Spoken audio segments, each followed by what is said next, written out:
High বন্ধুরা, good morning. এখন আমি একটু জল খাবার করব। এই যে করেছি,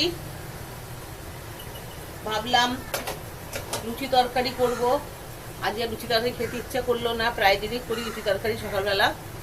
আজকে করলাম, আমার খুব ভালো লাগে খেতে। এই যে ময়দার সঙ্গে ডিম দিয়ে, ছোট ছোট করে পেঁয়াজ লঙ্কা কুচি দিয়ে বা টমেটো দেওয়া যায়, ছোট ছোট করে গাজর কুচিও ফাটিয়ে ওগুলোটি করা যায়, খুব দারুণ লাগে খেতে। অনেকে নিশ্চয়ই খাও, এটা অনেকে জানো। যারা জানো না তারা এটা করে খাবে, খুব ভালো লাগে। ডিম দিয়ে, ময়দা, ছোটো ছোটো পেঁয়াজ কাঁচা লঙ্কা ভালো করে ফাটিয়ে আর এরকম গোল্লা রুটি করলে হেভি লাগে খেতে। কে কে জানো না তারা করে খেয়েও খুব ভালো লাগবে। আমার তো মনে হয় অনেকেই জানে এই জিনিসটা।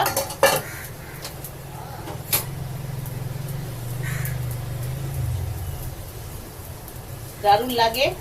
আর যদি তোমরাও কেউ নতুনত্বে কোনো জল খাবার জানো, একটু আমাকে বলো, আমি করে খাবো। কিন্তু আমার খুব দরকার লাগে জল খাবারটা।